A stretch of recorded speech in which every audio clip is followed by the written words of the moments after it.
59 years. That is how long the United Arab Emirates stayed inside OPEC through oil crisis and regime changes and price collapses and every backroom deal the cartel ever cut.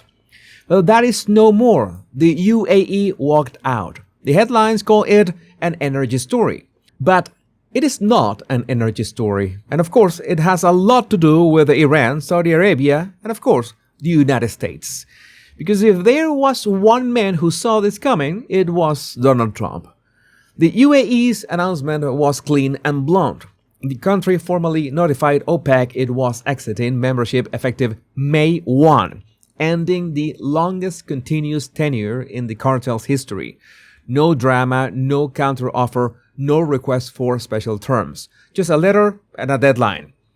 And the reaction arrived right on schedule. Energy analysts, European finance officials, and market commentators all warning that a fractured OPEC means oil prices nobody can predict, that the Iran war has cost the world decades of energy cooperation, that the markets are rattled, that instability is coming. But if you sit with the UAE's actual situation for a minute, the decision looks less like panic and more like game theory. The UAE's national oil company, ADNOC, has spent years and billions of dollars building production capacity to at almost 5 million barrels per day. That is more than Iran exported in its best year before the blockade, like 3.8 million barrels per day. Now, under OPEC Plus rules, the UAE was being told to leave most of that machinery idle. Basically, to build a factory and then lock the doors, because the cartel's quota system required it to cap production well below what ADNOC could actually pump. And there's the part that makes the timing make sense. A few years ago, the UAE quietly built a pipeline called the Habshan-Fujairah line. It runs from the oil fields directly to the Indian Ocean coast, bypassing the Strait of Hormuz entirely. So while every other Gulf producer's oil has to pass through a contested war zone to reach a buyer, UAE oil can load onto tankers in the open ocean and ship anywhere in the world without ever touching the strait. So when the strait closed, that pipeline went from a useful asset to the most valuable piece of oil infrastructure in the Persian Gulf. And staying inside OPEC meant accepting quotas on the one asset that the world had turned into a geographic advantage. So the UAE said, "Bye, Felicia." And the mainstream media covered the exit as a historic fracture in cartel cohesion and spent most of the analysis asking whether OPEC can survive. The framing misses the point on purpose because it treats the UAE's departure as the cause. But no, it is not like that. The cartel was already fractured. The UAE leaving is the first public acknowledgement of that fracture, which is a different story with a different ending. OPEC's entire architecture depends on every member agreeing to leave money on the table.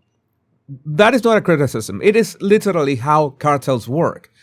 You all pump less than you could, the price stays high, and the revenue more than compensates for the lost volume. The deal holds as long as every member calculates that staying in the cartel is worth more than leaving it. But the UAE's calculation changed for a specific reason. The pipeline to Fujairah meant the UAE's oil no longer needed the same infrastructure everyone else depended on, and an OPEC member that doesn't need the cartel's shipping advantages has far less reason to accept the cartel's production limits. The UAE was paying a quota penalty for a benefit it no longer needed, on capacity it had already built and paid for. But here's where it gets more interesting. OPEC has spent 59 years enforcing discipline because it could. The enforcement mechanism was geography. Every Gulf producer needed the Strait of Hormuz, which meant that every Gulf producer was locked into the same dependency, which meant the cartel's threat of retaliation had teeth. The moment one member built a way around that geography, the enforcement mechanism quietly stopped working. The UAE did not take a wrench to OPEC. The UAE revealed that OPEC's enforcement mechanism had already been dismantled and that it was only the absence of a real test that kept everyone pretending otherwise. So the test finally arrived when the Strait of Hormuz closed and the Fujairah pipeline was suddenly the only clean exit in the Gulf. The UAE passed the test and walked out, and every other OPEC member still inside the cartel is now doing the same math.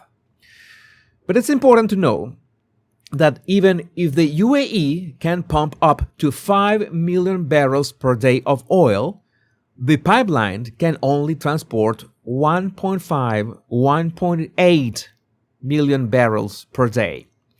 So it's not a silver bullet, and it makes the UAE's bet even more risky. But I'm sure they have ran the numbers. Now, the same day the UAE announced its exit, Saudi Aramco suspended all LPG deliveries through the end of May.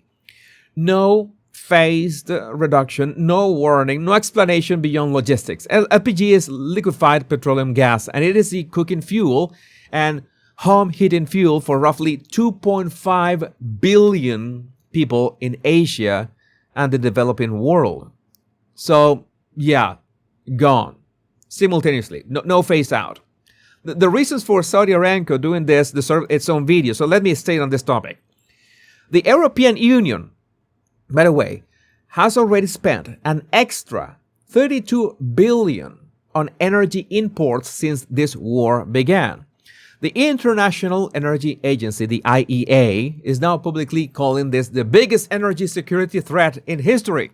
And that is not a phrase the IEA deploys casually, because the IEA was created specifically after the 1973 oil shock to prevent situations like this one, and the people running it are saying out loud that what they are watching is worse than what they were built to handle. So, the world is witnessing 3 different, massive supply channels disrupted at the same time. The Strait closed, the LPG suspended, and the cartel coordination gone. And the institution designed to manage energy crisis is signaling that this one is outside its experience. Like, we don't know how to deal with this. We have never reached this level of the game. So energy analyst Peter Zahan reported this week that the last crude tankers that loaded in the Persian Gulf before the blockade are arriving at California ports right now. After those ships dock, the West Coast is roughly 500,000 barrels per day short. And there is no pipeline across the Rocky Mountains to fill that gap from the interior of the country. So, where does the oil come from? The answer, American production. The Gulf of America, the Permian Basin in Alaska, the refinery and export infrastructure that has been running at or near full capacity because Trump spent 2 years building the case for energy dominance and pushing American output as hard as the system could go. The United States produces more oil than Saudi Arabia and Russia combined. So that sentence right now is not a political talking point. That sentence is why the global energy market's first call about what happens to prices next month is going to Washington and not Riyadh. The cartel that has run the world's oil market since 1973 is no longer functioning as a cartel. Its enforcement mechanism, dependent on geography that one of its biggest members just proved was optional.